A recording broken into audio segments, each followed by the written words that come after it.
Cobra Kai is an action comedic drama series that aired from 2018 to 2025. It is a sequel series to the Karate Kid film trilogy, which came out in the 1980s. Cobra Kai tells the story of Johnny Lawrence, who was the antagonist of the first 1984 Karate Kid film. Johnny and his friends were the top performers of the titular dojo, Cobra Kai, in the 1980s. But all that came to an end when Daniel LaRusso, the kid Johnny was bullying, defeated him and his friends in the All-Valley Karate Tournament. Jump to 2018 when the show Cobra Kai takes place. Johnny's life is in a rut. He's having a midlife crisis where he can't stop thinking about his defeat in the 1980s, therefore unable to move on with his life in the present day. It's not until he comes across a teenager being bullied named Miguel Diaz, who Johnny decides to take under his wing to teach karate. He does this by reviving the Cobra Kai dojo under his own rule, but also to continue that pursuit of something he used to love, something that gave him purpose in his youth, and that was karate. I started watching this show in mid-2020, back when a lot of us were searching for things to binge while we were stuck in our homes. I'd heard about this Karate Kid sequel show and thought, why not? I'd only seen the first two movies when I was younger, and I remember enjoying both of said movies, and so I thought the Cobra Kai series could be something interesting. I could have never imagined how much I ended up loving this show. It was such a goofy and cheesy concept, but it somehow managed to juggle elements of really fun action, hilarious comedic moments, and even sometimes tugging on my heartstrings. Here's a photo of myself with William Zabka to really illustrate just how big of a fan I am. Unfortunately, as much as I love this show, the second half of the series does leave a lot to be desired, with character development constantly progressing and regressing. I don't want to give you the wrong idea, the show is still a blast to watch, especially on first viewing. But what the show eventually transforms into, with the stakes being largely amped up to a ridiculous degree, is such a far cry from that initial synopsis of ex-bully Johnny Lawrence helping out a kid who's down on his luck. And I believe there is one single character that centers around this shift in the narrative that manages to make things better, yet somehow also worse for the show's writing at the exact same time. And that character is Terry Silver. I'm going to give you all a general overview of the series with a specific emphasis on explaining the dichotomy of the Terry Silver character, why his presence creates problems for the show's narrative, but how he is also somehow simultaneously the best part of the show's latter half. This video won't do an exact play-by-play of all the events in the show. I'll especially be skimming through seasons 1 through 3 as they don't feature Silver in them. But I'll still get across the major highs those first 3 seasons have, so you can better understand where the show is making mistakes in seasons 4 through 6. Just to be clear, I'll also probably be putting less of an emphasis on the teens and their arcs throughout this video. I'll still have plenty to say about them throughout the video, as the teens are obviously an integral part of the story. But a lot of this video's focus will be on the adults, as to me, they're responsible for the show's highest points, but also its lowest points. Before we talk about the show though, I think it's best that I give a brief overview of the 1980s trilogy of Karate Kid films to better illustrate how we got to this point with the Silver character in the modern-day Cobra Kai series. Because this exact pattern of issues already existed within the 1980s films themselves. So we need to talk about what made those films so special, and also how those films eventually fell apart too.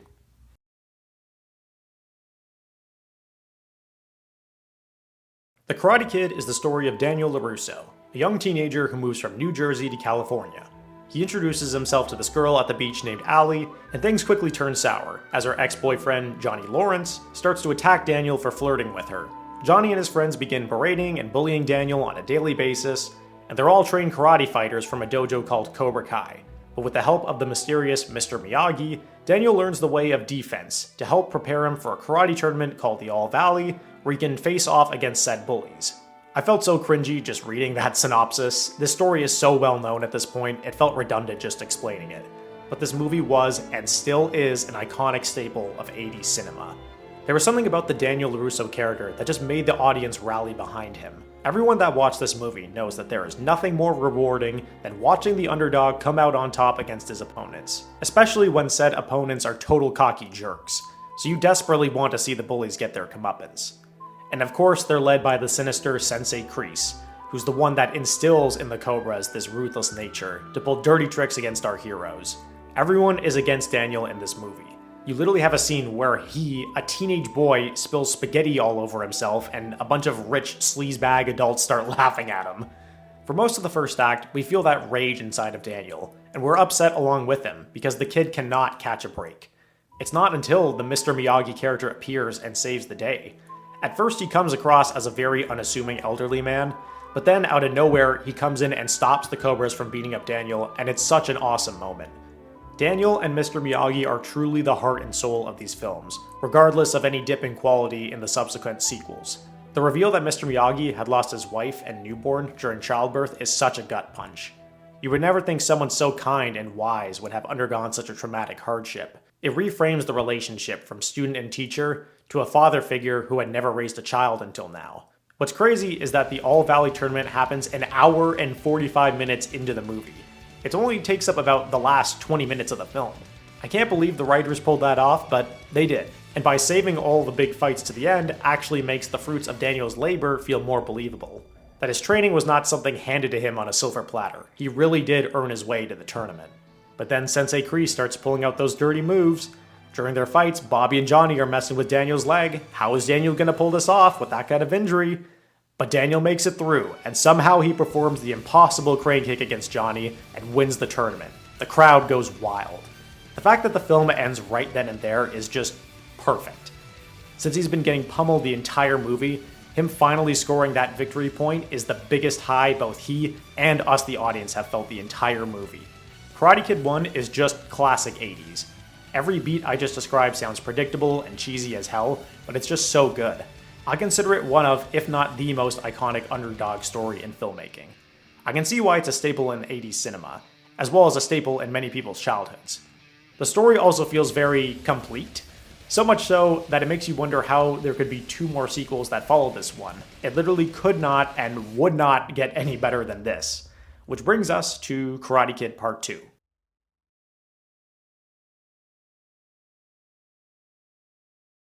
I'd only vaguely remembered watching Karate Kid Part 2 when I was a kid, and remembered enjoying it then. But after watching that first movie, I truly did wonder what any sequel served at this point. Even with the hindsight of knowing everything that occurs down the line in Cobra Kai, I couldn't really see what purpose this film could have served for the characters. And in my opinion, I think this film fails to earn its existence. The central plot of this film is Mr. Miyagi and Daniel going home to Mr. Miyagi's village in Okinawa to spend his final moments with his dying father. Mr. Miyagi had left so many people from his life behind in Okinawa, and it was time for him to face the whirlwind of emotions and deal with so many unfinished conflicts. Now, I should mention that I do admire the story for what it is telling. I love that this movie reinforces the idea that Daniel and Mr. Miyagi are the most important people in each other's lives. But at its core, this film isn't really a Karate Kid film, more so it feels like a Mr. Miyagi film and Daniel's just tagging along with him. Mr. Miyagi reunites with his former lover Yuki, as well as his former rival Sato, who also trained under Mr. Miyagi's father. Daniel finds his own adversary in Sato's nephew, Chosen. While Mr. Miyagi tries to mourn his father, Sato holds it over Mr. Miyagi that they have a fight to finish, which Mr. Miyagi abandoned many years ago. Sato wants him to fulfill this promise to fight him once mourning for his father has ceased. And then you have Chosen, who just hates Daniel by association. In my opinion, Sato and Chosen are far weaker villains in comparison to Johnny and Kreese from the first movie. It's not that Johnny or Kreese were deep characters, but rather Johnny and Kreese really helped sell the idea that a great injustice was being done against Daniel, so we as the audience want so badly to see all of Cobra Kai get their dues. But Chosen is just an annoying obstacle with a cocky demeanor. It just feels like he's there to fill a role of Daniel having an enemy. Another issue I have is the philosophy of no be there. This is an issue that comes across all films, but basically no be there is Mr. Miyagi's way of saying avoid a fight at all costs, that it's best to not even show up for one. I 100% agree with the sentiment in a general sense, but the problem with these movies is that each and every single time, Daniel has somebody in his life who will relentlessly chase and harass him. The guy cannot avoid it. Daniel will literally, yes, be there whether he wants to or not. I don't want to rag on this movie too much, because it generally has some very strong moments, like Daniel and Mr. Miyagi looking out into the sunset after his father passed, whilst Daniel comforts him with his words about his own father's passing. It's one of the top emotional moments of the whole trilogy. I appreciate getting to see and learn more about the upbringing of Mr. Miyagi, and I always enjoyed the final confrontation of Daniel and Chosen to end off the film. But I just don't think the ideas and storytelling in the film succeeded in the way they wanted it to, at least not for me. But now comes the third installment, which introduces the characters we're all here to learn about, Terry motherfucking Silver. This film is,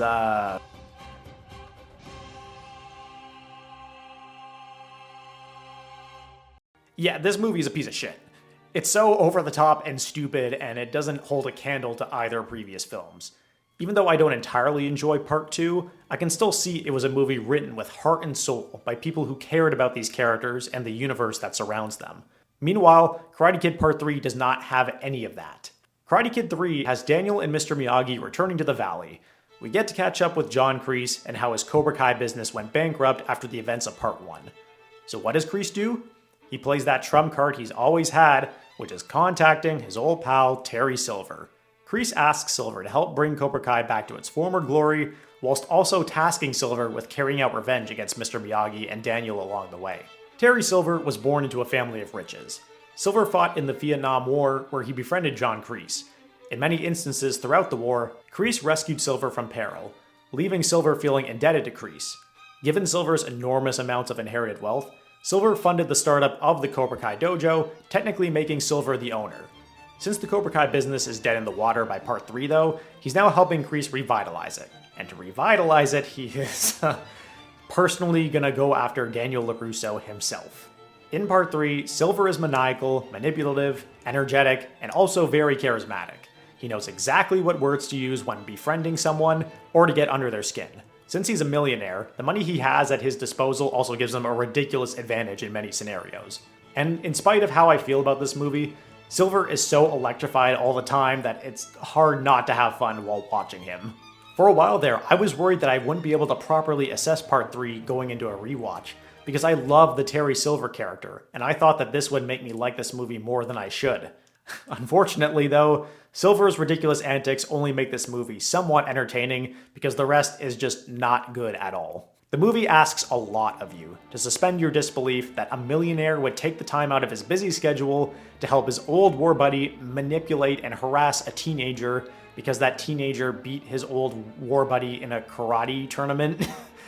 And God, Silver is so much fun to watch in this movie. Like, the guy's laughing maniacally in his bathtub and he's breaking into Mr. Miyagi's place, hiding inside a chimney, just trying to find dirt on Mr. Miyagi. And it's like, is he really just bored or something? Like, why the hell is he doing all this? Like, I think I'm in the minority for not being too big on Karate Kid 2, so I'm not sure why it seems like they felt the need to course correct for this third installment. Part 2 made just over $100 million, but it didn't pay off as most of the fans hadn't tuned in to check out Karate Kid Part 3, only making $38 million at the box office. One of the main aspects of this movie is that Daniel and Mr. Miyagi have this disagreement.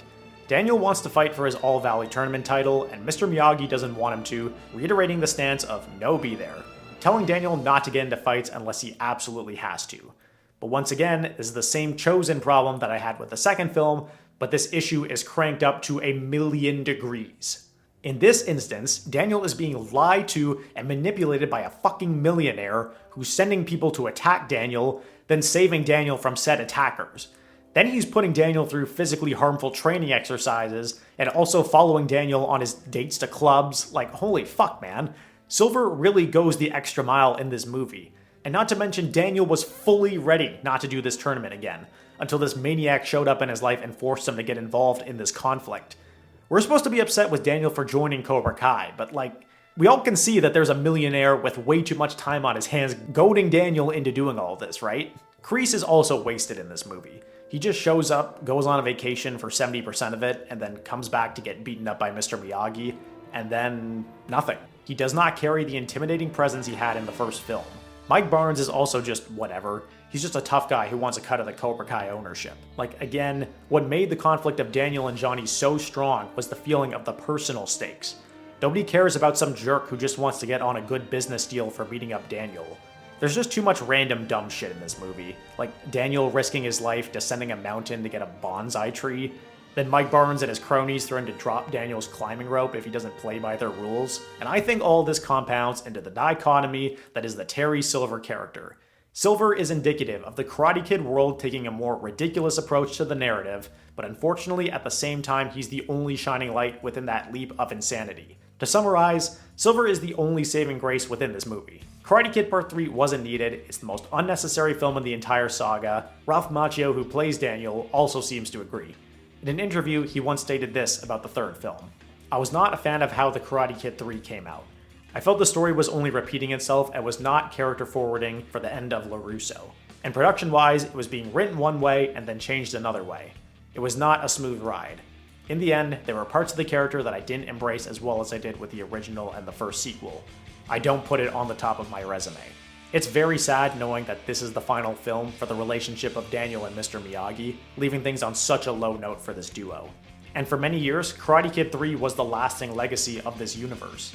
At the very least, you could forget the third film existed and just watch the first one and maybe the second film.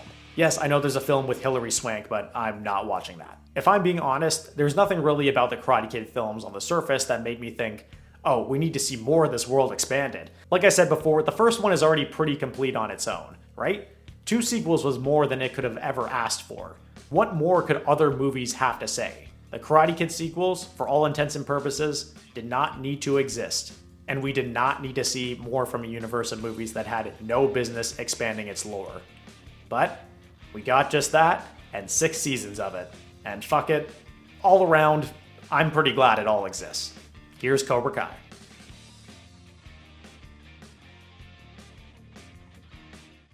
Before we get into the Terry Silver of it all, I need to paint a picture of just how much I enjoyed these first 3 seasons of Cobra Kai. Again, not in too much depth for the first half of the show, but enough to get you to understand how good we had it in those first 3 seasons, and then explain where I think the pitfalls occurred for me in seasons 4 through 6. So without further ado, here's season 1 of Cobra Kai. The series for Cobra Kai was first conceived in the early 2000s by creators Josh Heald, Hayden Schlossberg, and John Hurwitz. The trio were aspiring filmmakers at the time, and they were big fans of the Karate Kid movies. They were also particularly big fans of William Zabka, who portrays Johnny Lawrence.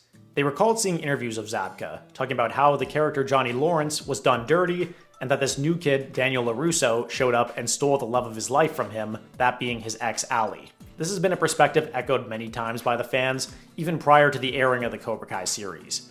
Though it should be noted, most of this sentiment was just used in jest, just as a way to put a funny and alternative spin on the Karate Kid's narrative. Some of you are probably aware of the comedic viral video by J. Matthew Turner, who explains why Daniel was the true villain of the series. This stance also got further recognition when it was used as a gag in an episode of How I Met Your Mother, in which both William Zabka and Ralph Macchio appear. Anyways, the trio of Heald, Schlossberg, and Hurwitz really got attached to this premise of what if the Karate Kid world had a revival movie or series, exploring what had happened to Johnny all these years after losing the All Valley tournament. And in seeing the rise of nostalgia media in the 2010s, like with Fuller House, they decided it was time to give it a shot and see if the series could finally come to life. They went around pitching the show until it finally landed on YouTube Red, of all places, getting Zabka and Macchio to reprise their roles as Johnny Lawrence and Daniel LaRusso. And with that, we had the creation of Cobra Kai. The first season is often cited as the best for many of the fans, catching up with Johnny Lawrence in the modern day and how he's now at rock bottom. For the life of him, he cannot live down his loss at the 1984 All Valley to Daniel LaRusso. Everything about that loss is what Johnny believes has been the root cause of his downward spiral in his life for the past 30 years. The point is, the best and worst parts of Johnny's life came from his time with Cobra Kai in the 1980s, and he hasn't found any meaningful fulfillment in his life since that time period. That was until he came across Miguel Diaz, a newcomer to the Valley. Miguel is a kind-hearted teenager who shows nothing but kindness to Johnny. It's this duo that is the original heart and soul of the Cobra Kai TV series, even when said relationship doesn't remain a primary focus in later seasons. The inciting incident is when Johnny is forced to beat up a bully named Kyler, who is picking on Miguel. Johnny having his moment of rescuing the innocent Miguel was perfect, mirroring Mr. Miyagi rescuing Daniel. I think it's just so cool in the sense that this character, for all of 30 years plus up to this point, all we ever knew him as was the bully to Daniel LaRusso. So to see Johnny have this change of heart already has you hooked, and it makes you want to see his redemption arc begin to blossom. And Johnny, wanting to get some fulfillment back in his own life, decides to restart Cobra Kai with Miguel as his first student. But Johnny can also be very toxic and not always in the right state of mind to be a mentor. And that's what's fun about these first few seasons.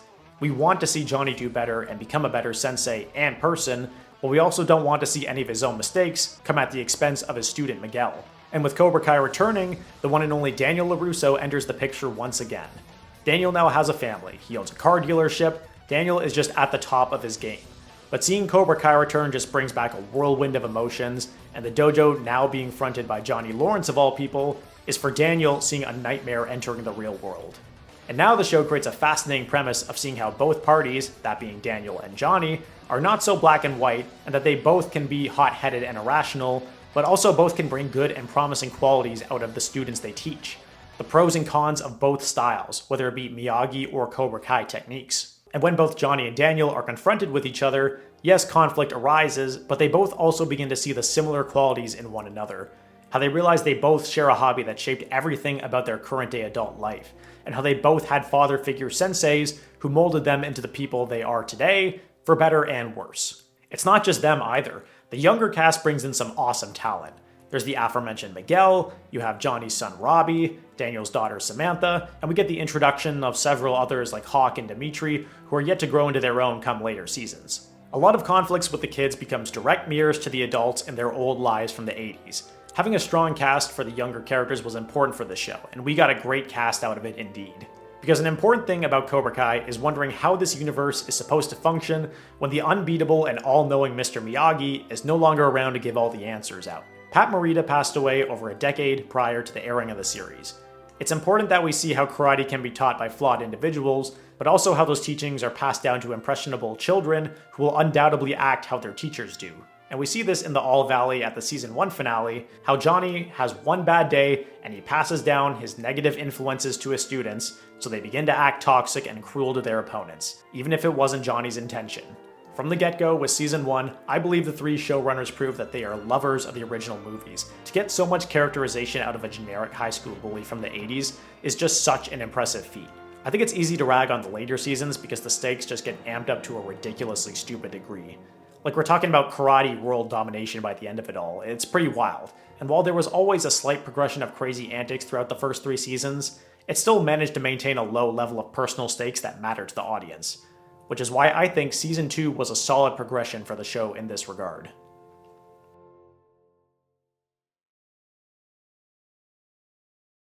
Season 2 of Cobra Kai takes place directly after the events of season 1. Cobra Kai Dojo has now gained notoriety throughout the valley once again, and more kids are interested in signing up. Feeling very threatened by this, Daniel LaRusso takes it up a notch with his karate teachings and opens up his own dojo, Miyagi-Do, to rival Cobra Kai. And to make matters worse, Cobra Kai's surge in popularity gains the attention of none other than the OG Cobra himself, John Kreese. Kreese is ready to put himself at the head of Cobra Kai once again, seemingly alongside his former pupil, Johnny Lawrence. I'll start out with Johnny and his character journey. He initially rejects Kreese, with Kreese being the primary reason for all of Johnny's trauma during his youth. But slowly and surely, Johnny brings Kreese back into the fold. It would be easy to chalk this up to something akin to Stockholm Syndrome, but there's actually so many more interesting layers to this relationship that we get to see this season. Yes, Kreese is basically Johnny's father figure, Johnny's own Miyagi from his youth. And there will always be that part of Johnny that feels like he owes Kreese for teaching him everything that he knows today. But he also views Kreese as a reflection of himself in some sort of way. Johnny has beat himself up for all of his fuck-ups and mistakes over the years, and seeing how cruel his students became during the All Valley really opened up his eyes. He saw just how easy it was to let your kids go down the wrong path. Because of this reason, he projects that same feeling onto Kreese. He thinks maybe Kreese was just like Johnny himself, just in the wrong headspace when he taught Johnny and the others. And Johnny thinks if a fuck-up like me can get a second chance at this teaching stuff, maybe John Kreese should get one too. The issue is that this puts Johnny's mind in a state of cognitive dissonance. He wants to employ more honorable tactics amongst his students, and yet he allows the most unhonorable karate teacher known to man to co-sensei alongside him. This need to see his father figure be redeemed unfortunately affects the students once again, as their loyalties are stuck between 2 teachers. One teacher who wants them to be merciful, and the other, well, you know how the saying goes.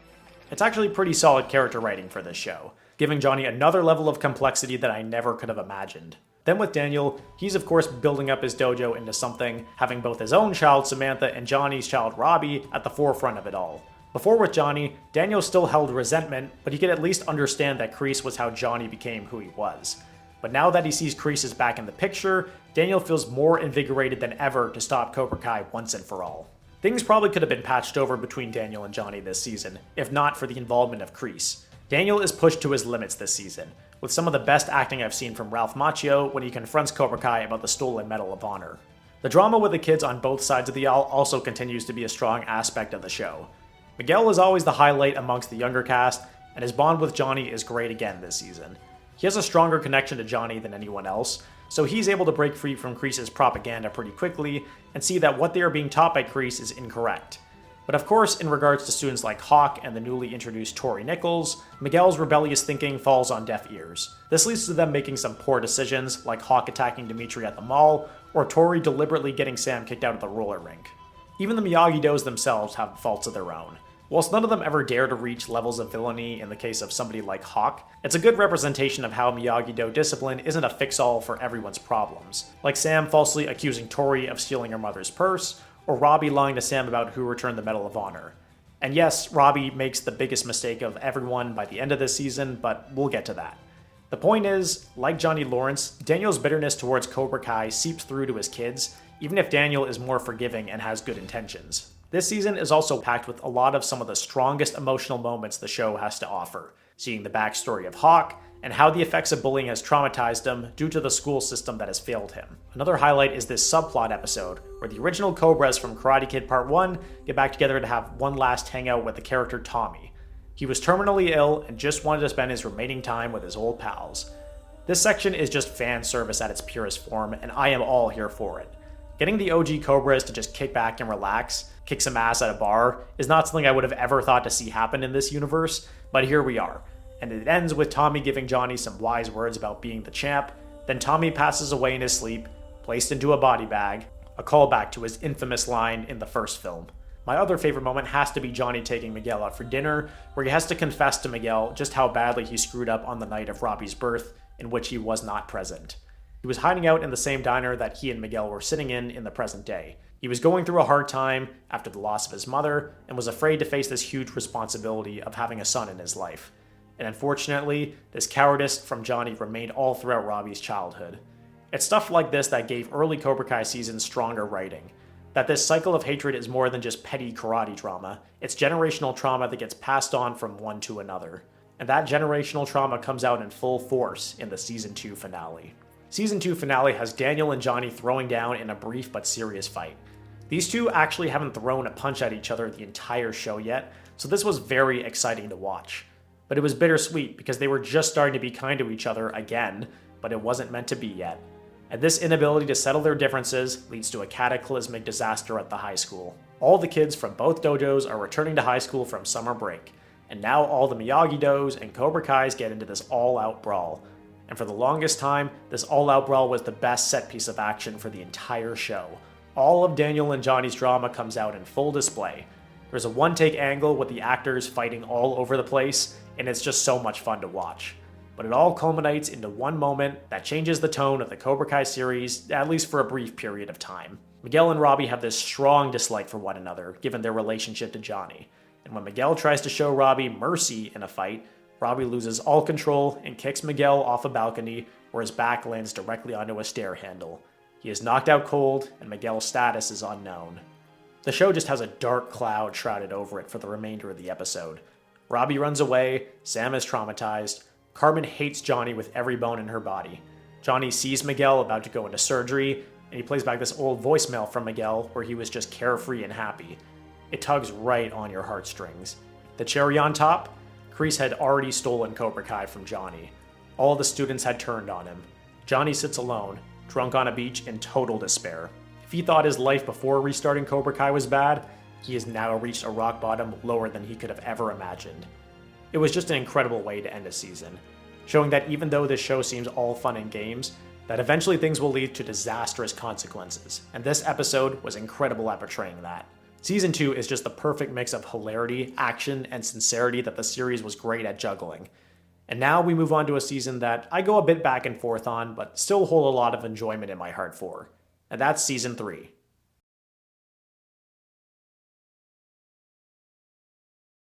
Season 3 of Cobra Kai. A lot of Season 3 is the fallout following the events of the absolutely insane school fight.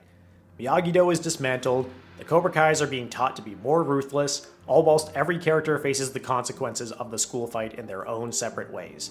This was the first season to move from YouTube Red over to Netflix. Now, whether fans liked it or not, it was clear that the seasons with Netflix are where the show really amped up ridiculousness and cheesiness, for better or worse. You just had the most serious event in the series take place, where Miguel had a life-threatening injury occur, and everyone's lives became a nightmare because of it. How seriously the writing took said events was of great importance, and in this season, they get most things right, I'd say. With regards to Johnny, he's tasked with pulling himself out of his deepest rut yet in order to be the parent that his child and student need him to be. Even with both teens holding bitterness towards him, he still has a duty to uphold to be a parent and a sensei. And like usual, he does right by Miguel, but there is a misstep in the writing this season, and that's the way he lets Robbie down. You see, Johnny asked his old pal Bobby to put in a good word for him at the juvie that Robbie is currently in to allow Johnny a visitation with him. And then Johnny blows it off to be with Miguel's family during his surgery. Now, maybe blowing it off isn't the right term given that something serious was occurring and Miguel's grandmother had asked Johnny to be there with them during this difficult time. But Johnny had asked Bobby to go out of his way to do this favor for him so he could sit down with his son Robbie to help him through this difficult process in his life. Yes, Robbie is paying the consequences for his own actions, but Johnny should have been there for him, and I just don't like the way that they wrote this scenario. I don't believe that Johnny Lawrence at this point in the narrative would have missed his chance to speak with Robbie here. I harp on this point because this misstep is what leads to Robbie turning his attention to Cobra Kai in the next season. And while I think that version of Robbie in Season 4 is awesome, it's a shame that he becomes that way because they wrote Johnny to be a deadbeat once again, when he really shouldn't be doing that at this point. Daniel also has a very interesting journey this season as well. He is reeling from the school fight, as it was his own student Robbie who committed the worst act of all during the brawl. Before the fight, he told Robbie that bringing him into Miyagi-Do was a mistake, a horrible choice that Daniel knows what led to Miguel's injury. Daniel already feels this giant weight on his shoulders, as he feels he can never hold a candle to Mr. Miyagi as a sensei. And to let down a student like he did with Robbie feels like the ultimate blow to himself. So in this season, the show finally decided to expand its reach beyond the first Karate Kid film and write a scenario where Daniel would go visit Japan to try to retain this deal that he has with his manufacturer for his car dealership. Through this journey, he decides to take a detour visit to Okinawa as a trip of enlightenment. And on the trip, he comes across his old flame Kumiko, as well as his former enemy Chosen. There's this wonderful emotional scene where he discovers an old letter from Mr. Miyagi, highlighting how grateful he was to be welcomed into Daniel's family, as Mr. Miyagi had lost his wife and baby during childbirth. It was this great discovery moment for Daniel, that whilst Daniel always viewed Mr. Miyagi as his light at the end of the tunnel, Daniel could have never perceived that he was Mr. Miyagi's light as well. And Daniel's eventual reunion with Chosen was a very much needed moment. To see a character who is putting himself in this constant state of atonement for his previous actions in dishonoring his family's legacy. Chosen holds no ill will towards him. It's almost a perfect setup for Daniel to show how easy it can be for two former enemies to become friendly with one another if they just show each other a bit of decency. The teens also have some wonderful moments of their own, with Miguel and his journey to recovery, albeit a recovery that occurred way too fast, but whatever. There's Robbie realizing that the practice of Miyagi-Do doesn't always succeed in every environment, like when he has to deal with his juvie bullies. Sam has to overcome her PTSD from the school fight, as not everyone can just brush off the dangerous conflicts that they always get into, especially if her opponent had a murderous intent involved. And of course Hawk, finally no longer drinking the Cobra Kai Kool-Aid, having realized that he had betrayed his friends and needs to make it up to them. Hell, even Kreese gets a pretty stellar backstory throughout this season, where we finally get to see his stories from Vietnam up close and personal. How he was lied to and manipulated by his chain of command, and how every horrible thing that happened to Kreese throughout that time period is what molded him into the monster that he is today. Everyone's character trajectory feels like they're going in the right direction that makes sense for them, even if I don't always agree how we're reaching those points. And all of this leads to a worthwhile finale, and this show's finales are always something really special. They pretty much never let you down. Because in Season 3's final episodes, we get the return of Allie Mills, Daniel LaRusso's first love interest, the first person at the center of Daniel and Johnny's original beef. Johnny takes an interest in building something with Allie once again in the present day, and things get a bit tense once her and Johnny run into Daniel at a dinner party. This was a great decision to bring Allie back, to wrap a bow up on a character who was sort of unceremoniously removed from the original films. Ralph Macchio has stated in recent years that he regrets the writing decision to just have Allie vanish after the first film, and wishes he had done more to speak up against producers regarding Elizabeth Shue's removal from the story. But Allie's reappearance here is what puts everything to rest. She basically spells it out to both Johnny and Daniel that the entire point of the Cobra Kai show, which is that their rivalry may not have been as black and white as it seemed, and everyone on all sides made mistakes along the way. And her final message to Johnny, to cherish the past but not be stuck in it, is exactly what the character needed to hear for his progression. It was such a great moment that finally concluded the Daniel and Johnny rivalry once and for all. And of course, there's the final fight at the Cobra Kai dojo. Once Johnny finds out Kreese sent his Cobras to attack Miguel and his friends, Johnny rushes over there, only to find Kreese is training none other than Johnny's son Robbie to be the next star Cobra. Johnny and Kreese go at it with the intent of killing one another. Robbie intervenes, stating that his hate for his father is what fuels his strength. With the dramatic orchestral music that plays during this fight, as well as the deeply personal grudges at play here, it feels like a moment straight out of Star Wars. And Daniel showing up to finally have a serious fight with Kreese is just incredible fan service. Johnny and Daniel working hand in hand to stop Kreese was the perfect cherry on top to Ali bringing those two former foes together. And of course, in Cobra Kai fashion, it ends with both parties deciding on a tournament to decide which dojo gets to remain in the valley. The final moment of Daniel and Johnny standing side by side with one another while Phil Collins plays in the background, now both senseis working together under one united dojo, was a wonderful setup for what was to come. And that was Season 3, folks, the end of the first half of the series. While there are a couple things that bother me in this season, I enjoyed it quite a bit overall. Yes, it's more of a setup season, but it still gives us everything you usually want from a season of Cobra Kai. And now, without further ado, we enter the show's second half, where we finally get to the point of this video. Season 4 is where we finally get Terry Silver, the man who is the most entertaining part of these next 3 seasons, but yet he's also the man responsible for all the questionable writing that occurs throughout the second half as well. Now, even before he appears, Silver has a presence in the first few seasons, even if it is minimal. A lot of the audience was very angry at Daniel LaRusso in the first 3 seasons because they felt he was being unfair and petty towards Johnny for trying to restart Cobra Kai. Now, first of all, both Daniel and Johnny were both pretty evenly dickish towards one another in their adult lives, so there's that. But I believe a lot of this negative perception of early seasons Daniel comes back to what I had said earlier in that most viewers had not seen Karate Kid Part 3, at least maybe they hadn't checked out Karate Kid 3 until seeing Silver appear in the Cobra Kai TV series. So they weren't aware of the fact that Daniel was tormented by a millionaire maniac who constantly lied and manipulated him and even made him injure himself. Not to mention the fact that Johnny himself doesn't know about Terry Silver either, he doesn't even know who Silver is in those first 3 seasons. When you actually consider that this millionaire cartoon villain is going around harassing Daniel LaRusso just because he won a karate tournament against his old war buddy, you can better understand Daniel's motives when he was very upset to see Johnny revive Cobra Kai. Then of course in Season 2, Daniel talks about how one of his biggest mistakes in his youth was when he joined Cobra Kai back in Karate Kid Part 3. He talks about how Silver convinced him to give in to his anger that he held in his heart and to use it to manifest strength. As dumb as that plotline was back in Karate Kid 3, it gave a good foundation for Daniel being a more forgiving person in the Cobra Kai series, at least when it came to the kids who were Cobra Kai deserters.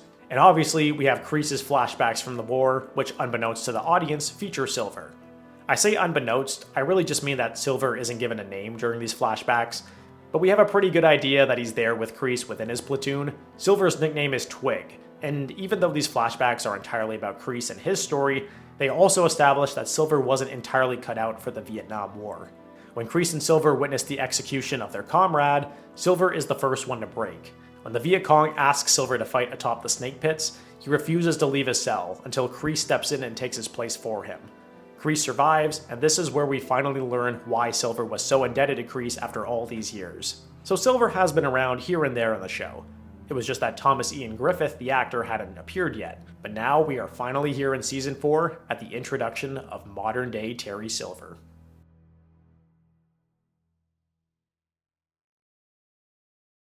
Season 4 of Cobra Kai is built off the premise that was established at the end of Season 3. Daniel and Johnny have joined forces in order to beat Kreese's Cobra Kai at the next upcoming All Valley. Winning dojo stays, losing dojo has to shut down their business for good. The question is now to see if Daniel and Johnny can set aside their differences to co-sensei each of the students, since both parties are unaccustomed to each other's fighting styles. And Kreese decides that, given the stakes of all of this, he will finally make his ultimate play where he calls upon his old pal Terry Silver to help him restore Cobra Kai to its former glory. This season is where I really started to question things about the show and its longevity, but I was still holding out hope for it all to conclude in a satisfying way. What I was wondering was how the show had expanded its scope and really became a bigger ensemble by Season 4. And it made me wonder what the endgame of the show would even be. How many seasons of this could we possibly do? And don't get me wrong, this season still has the same hilarity, entertaining action, and emotional moments that keeps your enjoyment of the show going, but the biggest mistakes in writing really do begin with Season 4. Allow me to explain why I think Terry Silver's presence is the main culprit behind this degradation in the show's writing. But then again, this video is also about why I think Terry Silver totally rocks, so I should really get his positives out the way because there are a lot. Earlier, I referenced Ralph Macchio explaining how he prefers to disassociate himself from Karate Kid 3, citing it as a pointless entry in the series.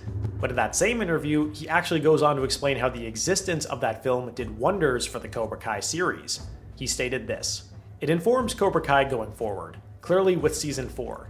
It gives us so much story, and what is so wonderful about doing the Cobra Kai series, the creators find ways to take that story and let it evolve and find backstories for characters who might have been thinly written." And to that last point, it's very true. Like how Tommy was a minor bully in Karate Kid 1, but has his wonderful tender moments with Johnny and friends before his passing. Or even how Daniel LaRusso's mother was barely a character in the Karate Kid films, but has this beautiful moment in the second season reflecting on the loss of her husband. In the case of Terry Silver, as entertaining as he was in Karate Kid Part 3, that movie still fucking sucks no matter how you spin it. The character was more surreal than grounded. A super energetic millionaire was just too cartoonish for these movies. So the Cobra Kai series was really the opportunity to give Silver some proper characterization and ground him in reality. All he really was up to this point was Kreese's crazy old war buddy, so Cobra Kai, the series, was a good way to make him into an actual character. And boy did they succeed at that. Terry Silver has been living reclusively in a beachside mansion, away from Kreese and all things karate. We first see him receiving a call from Kreese, to which he immediately hangs up. Kreese then makes a surprise appearance at a party Silver is hosting at his very own mansion. Kreese immediately picks up on the fact that Silver doesn't belong in this rich, snobby crowd that he has surrounded himself with. When they finally get some private time, Kreese cuts to the chase and says that he wants Silver back on his team to help teach Cobra Kai alongside him, and Silver rejects him. And we get this incredible moment where Silver acknowledges that everything he did in Karate Kid 3 was stupid, and that he was just hopped up on cocaine the entire time. It's hilarious, and it's also the only reasonable explanation as to why a millionaire would have been wasting his time bullying a teenager. Silver turns Kreese down for now, but the return of Kreese is just enough for Silver to jump back on the Cobra Kai train again. In spite of all the therapy he did over the years, Silver knows that deep down he's been suppressing who he truly was that entire time. We even get some flashbacks to illustrate that Silver's father forced him to return to their company, meaning he couldn't stick around to run the dojo with Kreese in their younger lives. Again, the show is taking the opportunity to fill in plot holes that the original films created. Like if Kreese always had this trump card millionaire at his disposal, who apparently owns Cobra Kai, why was he nowhere to be seen in Karate Kid 1? And the writers created a simple and understandable answer for that here. In the present day, Silver happily jumps back in, and he even dons his classic ponytail. I'm also in love with the fact that they brought back Bill Conti's original theme for Silver from the third film. The violin music is just so perfect for him. I think I also enjoy the fact that they didn't make him go full-on crazy villain when he first came back into the fold. When Silver has his first reunion with Daniel, he's actually being genuine with him, trying to apologize, but of course Daniel doesn't forgive him, and deservedly so. Because you needed to show a laid-back version of Silver before he had his dive into madness once again. They also used this opportunity to showcase how Kreese and Silver have their own differences in styles of teaching, and this gives more credence as to why Silver wouldn't have been around in the earlier days of the Cobra Kai dojo opening, as their teaching styles just didn't mesh. Silver outright tells Kreese that they need to move forward with new methods, which is why Cobra Kai always loses to Miyagi-Do. Kreese, of course, is the antithesis of all things new. He's the most stuck-in-the-past character there is, probably even more so than Johnny himself. So both Kreese and Silver butt heads over this dilemma as well. This conflict really comes to a head when Silver tells the students that everyone has a weakness, including Sensei Kreese. So Kreese uses his usual trump card in bringing up how he rescued Silver from that cage way back in Vietnam. It really solidifies this new layer to their relationship. Even though Silver is a friend and feels indebted to Kreese, Kreese doesn't hesitate to treat Silver like he's a dog on his leash, and should be willing to follow Kreese's lead without question. It actually makes Silver feel more like a victim in these circumstances. Kreese abusing Silver's PTSD to milk him for all the resources that he has.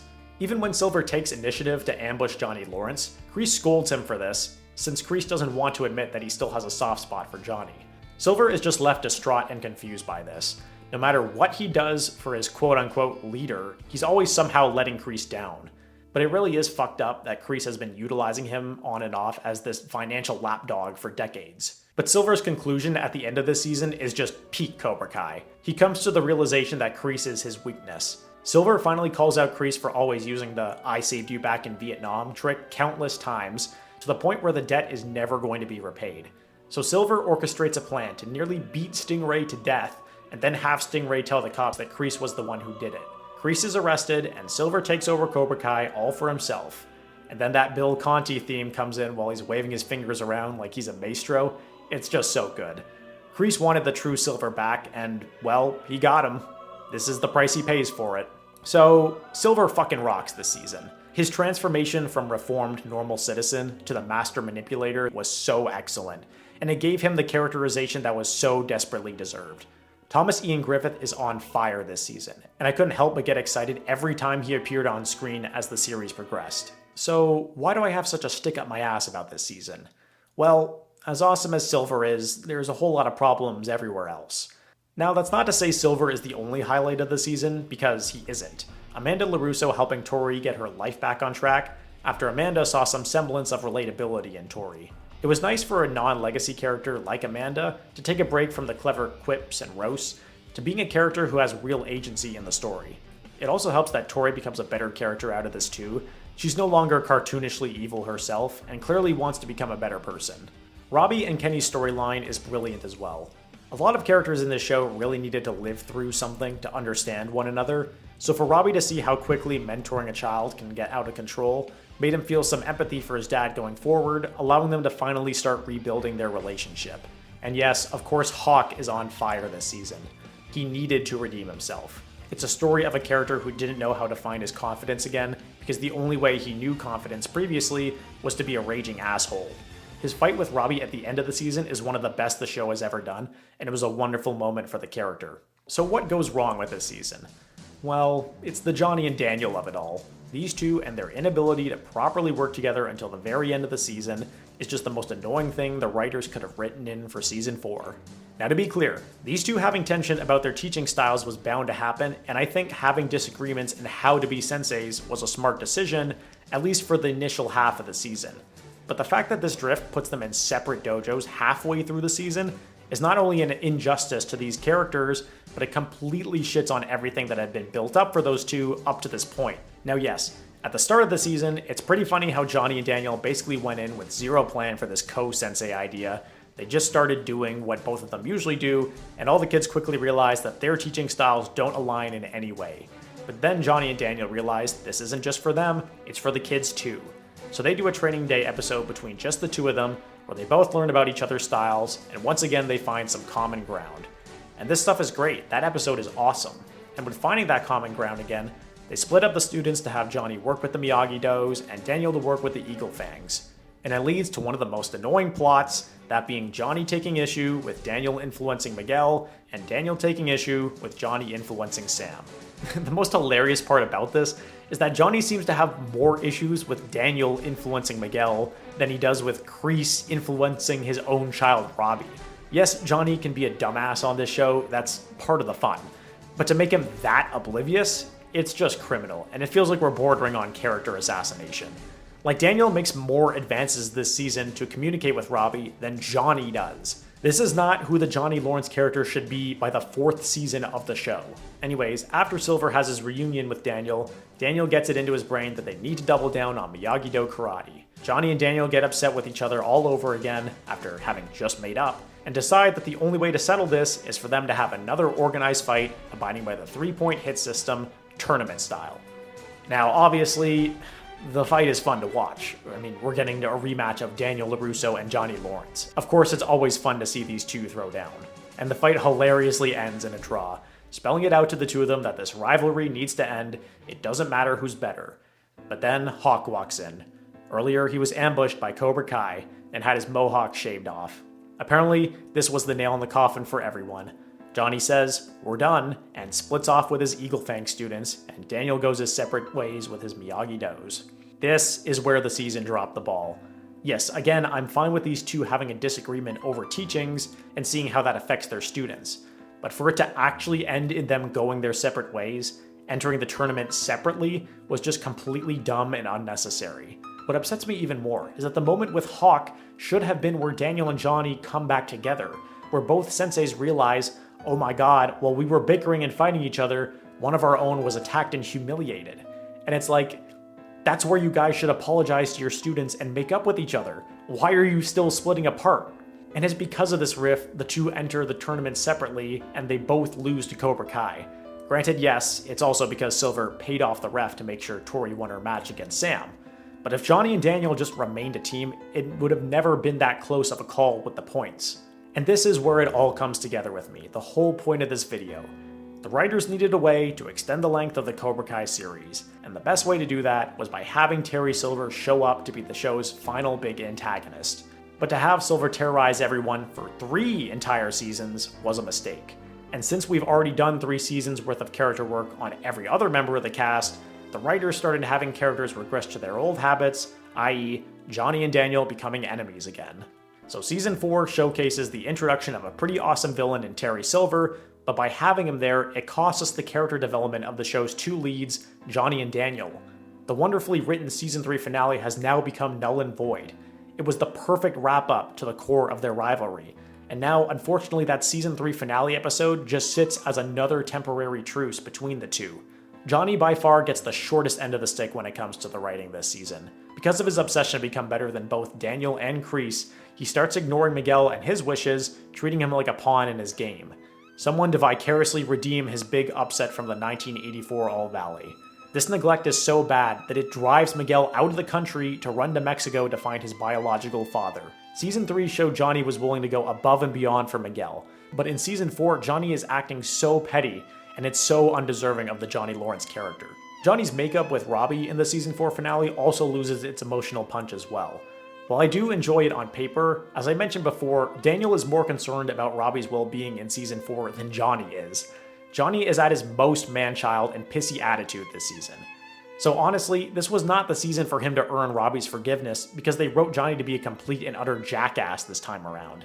To conclude on Season 4, I absolutely adored Terry Silver. He was a great villain this season, and he's still a great villain in 5 and 6. But if having him here means we have to perform character assassination on our other leads, it just doesn't seem that worth it. There had to have been a way to write this season without making Johnny and Daniel act like complete tools, especially Johnny. But unfortunately, that isn't what we got. And maybe that's because the story didn't need to go on to 6 seasons, and we didn't have to watch our leads constantly go 1 step forward and 2 steps back. Regardless, on my first viewing, I was still excited for Season 5, mainly to see what Terry Silver on top of Cobra Kai would do. So let's get right in to Season 5.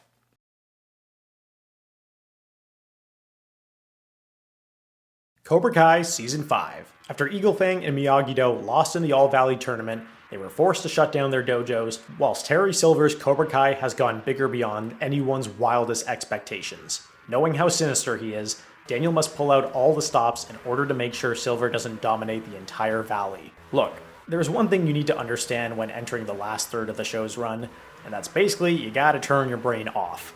There's going to be many questionable writing decisions in this season, and especially the next, and you just sort of have to accept the hilarity and chaos of it all.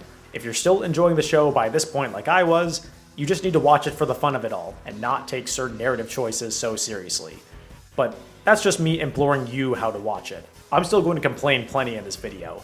And yes, once again, all of this heightened insanity is because of the presence of Terry Silver himself. Season 5 is Silver's most prominent season. This is him in full control of Cobra Kai, nobody else to whisper in his ear, give him orders. He is the one at the top, and he has fully succumbed himself into the snake version of Silver that we all knew from Karate Kid Part 3, just without any of the cocaine usage.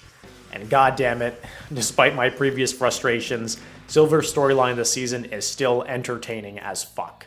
Oh, by the way, unless anyone else forgot, this is a TV show about Johnny Lawrence. Remember him? Yeah, Johnny Lawrence gets sidelined within his own TV show this season. Now granted, he is a much better character here in Season 5 than he is in Season 4, or from any other season really. But the fact that everything he's doing now has become the B-plot of the show is pretty problematic.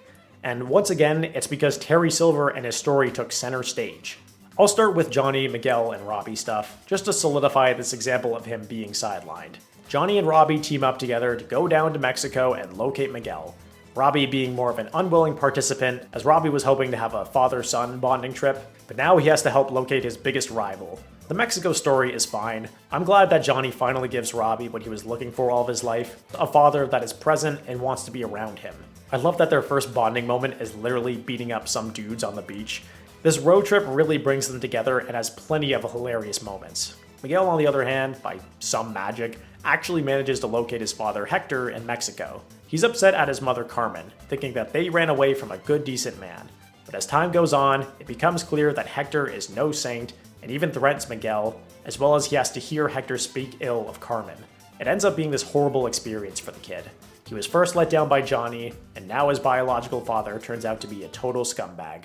But within that dark moment, we find serendipity, where Johnny manages to locate Miguel in the middle of nowhere and the two embrace for a hug. Johnny made a huge mistake last season, but he proved right then and there that he will always be Miguel's father. And to Miguel's shock, even Robbie is there, the same guy who almost maimed him not long ago. It's an excellent moment in the show. Johnny still needs to sort out getting Miguel and Robbie to get along with one another. So he comes up with the most Cobra Kai idea he can think of, which is just to let them fight it out. And the boys agree. The two start going at it with each other, and it's a pretty short and sweet fight, given how they are both the best teen fighters on the show up to this point. And it ends with Miguel almost pushing Robbie over a railing, but he holds back and decides to show mercy once again. Robbie and Miguel come to a truce and decide to end their dislike for one another once and for all. They even celebrate alongside Johnny at the news of Carmen having their child, a newborn who will symbolically bring both families together. All this occurs from the first to the 5th episode of Season 5, in the background of Daniel losing his mind with the Silver drama, which I'll get to that plotline in a moment, obviously. But again, the fact that Johnny and his teenagers' drama becomes the B-plot, and that it's wrapped up 5 episodes into the season, is pretty crazy. Miguel's rivalry with Robbie is the longest teen conflict we've had in the series up to this point. Now let me make it clear, I fully believe both of these boys would actually make up in that moment. They've both more or less reached their peak maturity for their age, they're both friends with the exact same people, and they really have exhausted all the hate that they could hold towards one another by now. But it's kinda silly that as the season goes on, they act like very good friends immediately after this. There needed to be a bit more of a build-up to this strong bond that they have all of a sudden. Yes, they have a bit of a tense thing in Season 6, but that beef ends up being pretty minor and inconsequential. Johnny, Miguel, Robbie, all of their relationships were a prominent story in the early seasons, and their journeys are a big story for the show as a whole. But even such, their important storylines were considered secondary in service of Terry Silver and his storyline. Now, let's actually talk about the Silver Bullet himself, and all the chaos with Daniel LaRusso, as that's really what is the main bulk of this season. Silver has gone all out with his Valley takeover. He's built a humongous brand new location, he's got new advertisements. Silver is doubling down on building Cobra Kai to reach a higher level than it ever has. So Daniel enlists Chosen to be a part of his team in taking down Silver.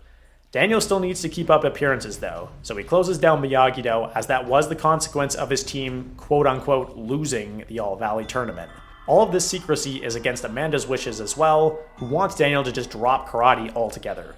So Chosen enlists himself into Cobra Kai as a sensei under a pseudonym to gain insight into Silver's plans for the Valley.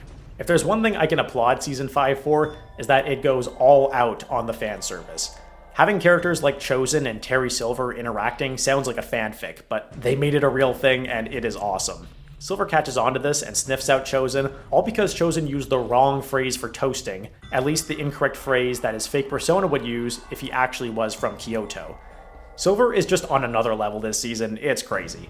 You can try all you want to play the game like he does, but he knows how to play the game better than anybody else. Daniel also visits his final teenage adversary from Karate Kid Part 3, Mike Barnes, to see if he has any current involvement with Silver, and he's actually just a dude running a furniture store. It was a nice breath of fresh air to see someone from Daniel's past who's just living a normal life and doesn't concern himself with the past or karate in any way whatsoever. But this decision to visit Barnes had grave consequences, as Silver burns down his furniture store. Like, you literally cannot make that up. Anush refers to him as a Bond villain this season, and he is so right. Like, look, if the writers are going to double down on more ridiculousness in this show, then having Terry Silver pull stunts like this is the way to go. Because Karate Kid has never seen a villain like him before. And this frustration and tenseness with Silver drives Daniel bonkers. So much so that Silver decides to take part in a charity auction that Daniel and Amanda are attending. Amanda's trying to make a good impression, and she needs Daniel to set aside his karate drama. Silver then does little taunts at Daniel, buying Daniel's bonsai tree for 30 grand, and even offers free karate lessons to low-income students at the Cobra Kai dojo. Daniel is put really off balance by all of this, and when Silver insults Amanda to his face, Daniel assaults Silver, but that means he fell right into his trap. Everyone is now viewing Daniel as the aggressor, and whatever good graces Amanda had with this charity have gone down the drain. Amanda leaves the house furious. She runs off with both of the kids. She wants nothing more to do with Daniel or this karate business and just needs a break from him. This is another new low for the Silver character. I mean, okay, burning down a business is probably worse than this, but it's always been Daniel himself that Silver has manipulated and tricked. It's never been about manipulating his personal family as well. At his lowest point, Daniel visits Stingray to try and plead him to change his false testimony regarding Kreese. But Silver is right around the corner and ambushes Daniel, beating him down badly. And of course, in the process, he once again makes Daniel's knuckles bleed. He is now that full-on villain who tormented Daniel from Karate Kid 3. And I think that transition to manipulative and cunning Silver in the Cobra Kai series was done excellently. Thankfully, everyone finally starts pulling to Daniel's side now. Amanda, during her break period, visited her cousin, who was revealed to be Jessica Andrews, Daniel's female friend from Karate Kid 3. Jessica was never that important of a character, even in the one movie she appeared in, but this was a nice way to tie her back into the show. And of course, it would take the one person who was actually there during the events of Karate Kid 3 to explain to Amanda that Silver is no regular grunt, he is a full-on, obsessive, maniacal psychopath. So Amanda is convinced to support Daniel in his endeavor to stop Silver. And it all leads to this beautiful moment in the show, one that gives me goosebumps every time I see it. Amanda driving Daniel to Miyagi-Do, entering Mr. Miyagi's private room to feel more connected with his sensei once again. There to surprise Daniel is everyone, and I mean everyone. Everyone is ready to stand by his side in his battle against Silver. I absolutely love this moment. Yes, Daniel is a very divisive character throughout the show's run, but everyone knows he is a good-hearted man who wants what's best for kids. To see all of his hard work and goodwill finally reflected in this group, who has the utmost respect for him, was such a perfect moment and well-deserved for the character. Now everyone is cooperating with one another as a full team. Silver pulls out a trump card of his own, bringing the top senseis from Kim Sung-young's dojo, as well as his granddaughter Kim Daeun. Now Johnny and Daniel soon manage to uncover Silver's big plan, and that he wants to take Cobra Kai global. Silver always had the idea of expanding Cobra Kai's reach, but Kreese, even at a young age, wanted to keep Cobra Kai at this small, localized business where he could hone in on making a smaller group of students the greatest. And Silver listened, because then he was under Kreese's thumb. But now Silver is the one in control. So with that in mind, the plot had officially moved into something bigger than it could ever handle, and that's karate world domination. I mean, turn off your brain, turn off your brain, turn off your brain. It's like we've really lost sight of what this show was about. We're trying to stop Terry Silver from taking over the world. Once again, this is far past the Johnny Lawrence story you signed up for. Silver's Cobra Kai also presents a new issue, and that's the fact that there's not really any tension with Cobra Kai on the teenagers front. In fact, that none of the ones present in Season 5 are any of the top fighters on the show. Yes, Tori is there, but she's not even really in Cobra Kai by this point. She's sort of just going with the flow and looking for an out without wanting to admit it. Kyler at some point was being set up to be a decent threat, like 2 seasons ago. Now he's the funny guy, and god damn it, I'll stand by this statement, he is probably the funniest character on the entire show, at least second to Johnny Lawrence. And then there's Kenny, which his growth and development in Season 5 is a major point of contention within the Cobra Kai fandom. You see, the show itself is fully aware of what it is I'm bringing up, in that all the strong fighters are on Daniel and Johnny's side. All the main teens are no longer corrupted by Cobra Kai, so the writers decide to take the Kenny character and really buff him to infinity. Like, we're to believe he's almost on par with the big 3 by the end of this season. And look, I know turning off your brain should also probably mean throw power scaling out the window, but that fight with Kenny and Hawk is just embarrassing, with Kenny running circles around him with ease. You can still have Hawk lose, because Silver is cheating after all, but Hawk deserved a way better showing than what he got. And this thing with Hawk just sort of solidifies the issue that had been plaguing Daniel and Johnny when you extend the show for Terry Silver plot lines. A character like Hawk had his character development completely stagnated for the rest of the show, because he reaches this peak moment for himself during the All Valley win in Season 4, so the writers did not know what to do with him after that point. Hawk is kind of just there the last 2 seasons. Again, Silver is a fun villain to have, but making the other characters' writing suffer because of it is not worth it in my opinion. Anyways, the Sekai Tekai committee finds both Daniel and Silver's dojos are worthy of participating in the tournament, and everything leads to this chaotic finale, which again, if there's anything the show lands, it's always the finales. The kids get into this big brawl with the Cobra Kais at their dojo, as they try to uncover the footage that will once and for all prove that Silver is not the man he says he is. But the real crazy excitement comes from what the adults are up to. Johnny, Chosen, and Barnes all drive up to Silver's mansion to ambush him. Like, that's as fan servicey as it gets, man. The 3 villains of the 3 Karate Kid films going to battle the series antagonist, that is gold. Johnny is forced to take on 5 highly trained senseis of his own, when earlier in the season he couldn't even beat 1. And of course, Johnny pulls it off because he's motivated by being present in his future child's life. I mean, sure, fuck it, why not? Johnny getting a badass montage of magically overcoming and kicking the shit out of some dudes with heavy rock music to accompany, I'll accept it, but the best part of the finale is the final confrontation of Daniel and Silver. After Silver is exposed for cheating at the All Valley, Daniel decides to fight against Silver one last time, where we see flashbacks of Silver teaching Daniel his Quicksilver method, and now Daniel utilizing those very moves Silver taught him to end Silver's reign once and for all. It's him finally embracing Mr. Miyagi's advice to do karate his own way, and then the cherry on top is Daniel crane kicks Silver into a glass carving of the Cobra Kai dojo, mirroring how Mr. Miyagi once knocked Silver into a glass mirror himself. Everything is more or less wrapped up. Silver is going to jail, all the kids are out of Cobra Kai, and the teens' relationships have all been more or less mended. I think because the teen actors were getting much older, that they needed to sort of have Season 5 be a soft ending for the show in case they didn't do a Season 6. So that's why most of the important arcs are more or less wrapped up here. As for the other things this season, I'll address the obvious snake in the room, as I clearly haven't mentioned the Kreese prison storyline. Kreese has this great moment in his therapy scene where this young CGI Johnny Lawrence appears to confront Kreese in his past actions. It was such an unexpected moment for the show, and a moment Kreese needed to experience. His escape from prison is whatever, it's fine. The fake-out death itself was pretty cool. The writers obviously needed a big bad for Season 6, and it makes sense for Kreese to be that guy. I realize I haven't touched on the arc of Anthony and Kenny from this season or the last. I just don't have much to say on it personally. I guess it serves as a decent arc to showcase that this issue of the bully and the victim will carry on forever. And it's another example that each side is fully capable of being equally cruel and harsh to one another, and that revenge will be sought out well after it's been dealt. But seeing this story play out again didn't feel entirely needed, since we sort of already had something like this with Hawk and the others. So yeah, with Season 5, you have to treat it as a fun season when viewing it, which it is, but you do have to start overlooking a lot of the bigger issues that the narrative starts to run into.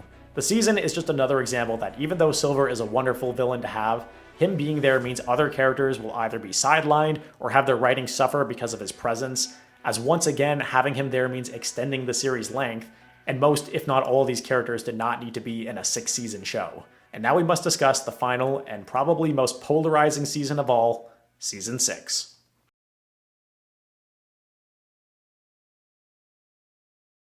Cobra Kai Season 6, the final season of the show.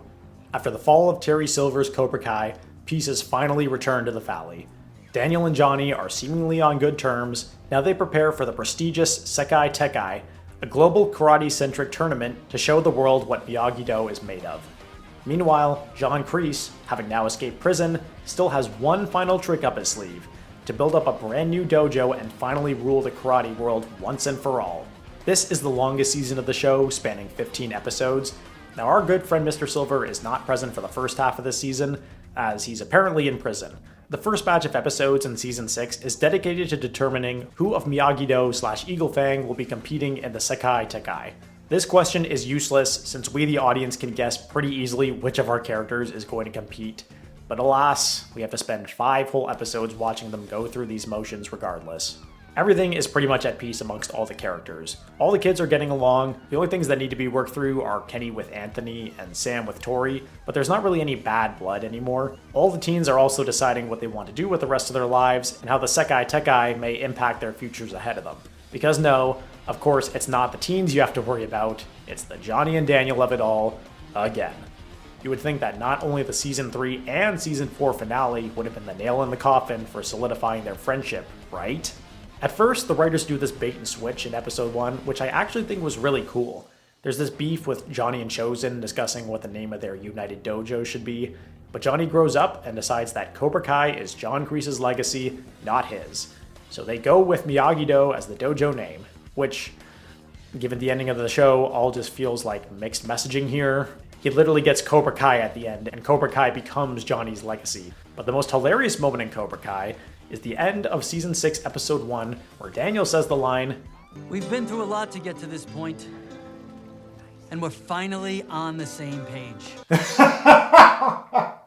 It's like a bait and switch for another bait and switch. Like, Episode 1 of Season 6 is almost the perfect meta way of announcing to the audience, we're really done with the petty conflicts now, only for conflict to rise between the characters once again within 4 episodes. At least one positive I can give is that I do like the slice of life vibe these first 5 episodes give off. A lot of these episodes are Johnny just getting his shit together to prepare for another child on the way. And I can appreciate that it feels like the series found its footing again, even if it's all in preparation for a world tournament. Daniel, on the other hand, is given this arc of rediscovering more secrets about Mr. Miyagi's life. He discovers that Mr. Miyagi was one for assault of an officer, and that he even participated at the Sekai Tekai at some point in his own life. This gives Daniel a crisis that's always bogging him down. In the background of all the kids' training, Kreese somehow made it all the way to South Korea to visit Kim Sun-young's dojo. Kim Da-yoon is teaching a bunch of new students there, and lo and behold, Kim Sun-young is still alive somehow. And then he somehow teleports all the way back to America to ask Tori to join sides along with him, which she refuses, of course. But in perfectly timed fashion, Tori's mother passes away just before the tournament. Tori is no longer in the right state of mind, and she has her fight with Sam to determine who will be the female champion for Miyagi-Do. And Tori goes into that fight with all aggression, no restraint, to the point in which they have to call off the match. Tori storms off furious, and nobody goes after her for some reason. And this, once again, leads to Johnny and Daniel going at it with each other. This time, Johnny is no doubt the one in the wrong here. Johnny wants Tori to keep on fighting because he says, "That's how I grieve my mother's loss, and it got me through okay." Like, they're just writing Johnny to be fucking stupid. Almost like a prank to the audience. How can, after everything Johnny has experienced in this show, can he look back on his youth of giving into aggression and anger and say, that was what made me the better man that I am today? It's just insulting. Anyways, the final contestants are chosen, Robbie and Sam being the male and female champions. But now, they arrive at the Sekai Tekai. They flew all the way out to Barcelona for this tournament. And is like this glorified high school gymnasium. Seriously, it does not look that worthy of a world tournament venue, but okay. But yeah, all around, we did not need 5 episodes to get to this point in the story. And the fact that this season is extended, it feels like it's padding time. And as we've seen time and time again, when we pad time in this show, that means our characters start to be written like total morons. And in Season 6 Part 2, this wonky character writing is no exception. Jumping now to the tournament itself, everything's in shambles for Miyagi-Do. Daniel and Johnny have it out for each other, the kids are sort of at each other's throats too, it's not looking good for the dojo from the get-go. I'll start with the kids, because a lot of their beefs are just irritating. Robbie is hung up on Tori switching teams. She even breaks up with him halfway through the tournament, but all this turns into the character turning into someone I refer to as Statue Robbie. Robbie gets stuck in this constant trance, staring at Tori, which keeps costing Miyagi-Do each game. Miguel is then upset that Robbie's in the captain spot because of how poorly Robbie is performing. Statue Robbie is so bad that I am talking about it here in this video right now, so I get you, Miguel. I really wanted to avoid it, but I guess I have to talk about fucking MIT. Yes, they finally gave Dimitri a kind of villain arc without making him a villain.